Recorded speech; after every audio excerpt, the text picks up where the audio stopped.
राजधानी लखनऊ के मोहनलालगंज की पुलिस ने घटना का सफल अनावरण करते हुए जारखुरानी गिरोह का किया पर्दाफाश।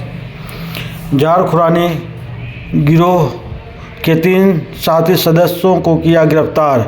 घटना के सफल अनावरण के लिए 3 टीमों का किया गया था गठन। जारखुरानी गिरोह के पास से 3 ई रिक्शा, 500 रुपये नगद व अन्य सामान बरामद। घटना के बारे में विस्तार से जानकारी देते डीसीपी दक्षिणी। और इसमें कितने लोगों की अरेस्टिंग हुई है? थाना क्षेत्र मोहनलालगंज और जो एसओजी की टीम है, जोनल टीम, उनके द्वारा गुडवर्क किया गया है। एक जहर खुरानी गैंग है, उस गैंग को बस्ट किया गया है और उस गैंग से संबंधित 3 अभियुक्तों को गिरफ्तार किया गया है। इसमें 6 तारीख को एक व्यक्ति के द्वारा सूचना दी गई थी कि उसका जो ई रिक्शा है वो 5 तारीख को 2 व्यक्ति उसके ई रिक्शा पर बैठे और उसको एक जगह से दूसरे जगह गंतव्य स्थान पे जाने के लिए उसको कहा और रास्ते में चाय पीने के बहाने उसको रोककर उसके चाय में कुछ नशीला पदार्थ मिला दिया गया था। उसके बाद बेहोशी की हालत में उसको कहीं उतार दिया गया और उसके ई रिक्शा को जो है वो कहीं और ले जाकर अपना उसका बैटरी वगैरह उसको बेच दिया गया। तो इस पूरे प्रकरण के लिए 2 टीमें लगाई गई थी और इसमें 100 से ज़्यादा सीसीटीवी फुटेज खंगाले गए थे और टेक्निकल और मैनुअल दोनों की सहायता से इन अपराधियों को चिन्हित किया गया, फिर उनको गिरफ्तार किया गया है। इन तीनों के नाम हैं संगम, पंकज कश्यप और संदीप उर्फ भूरा।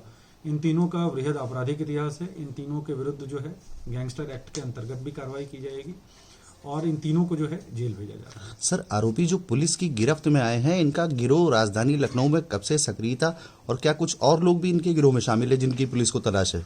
देखिए, इनका जैसा मैंने आपको बताया कि इनका वृहद आपराधिक इतिहास है, कुछ पुराने मुकदमे भी हैं। इनमें एक व्यक्ति कन्विक्टेड भी है, अभी पैरोल पे बाहर आया है और इनके द्वारा आते ही फिर अपराध कारित किया गया है इस तरीके का। तो इनको गिरफ्तार करके जेल भेजा रहा है और निश्चित रूप से भविष्य में जो है कठोरतम वैधानिक कार्रवाई की जाएगी। इनके अगेंस्ट गैंगस्टर एक्ट के अंतर्गत भी कार्रवाई की जाएगी। सर, तीनों का आपस में कनेक्शन क्या है?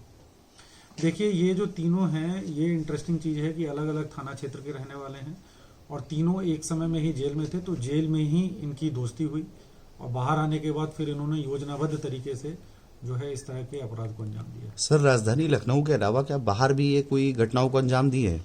देखिए, जो अभी तक जैसा मैंने बताया कि बेसिक अभी पूछताछ में जो बात सामने आई है वो कुछ इनके द्वारा जो घटनाएं हैं वो अगल बगल के जनपदों में भी इसकी पूरी संभावना है।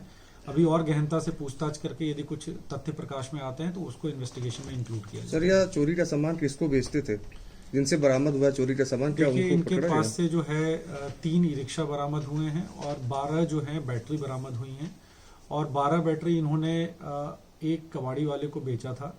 जो अभी तक के इन्वेस्टिगेशन में चल रहा है, कबाड़ी वाले से ये पूछताछ की जा रही है। उनके द्वारा कुछ पेपर्स दिखाए गए हैं। यदि ये प्रमाणित होता है कि उनकी जानकारी में ये था कि ये चोरी का सामान है तो फिर निश्चित रूप से उनके अगेंस्ट भी कार्रवाई। सर, आरोपियों की अरेस्टिंग कहाँ से हुई है और गिरफ्तार करने वाली जो टीम है उसको क्या कुछ इनाम वगैरह भी दिया जाएगा? निश्चित रूप से जो गिरफ्तार करने वाली टीम है इनको 25,000 का जो इनाम है वो दिया जाएगा। ठीक, थैंक यू।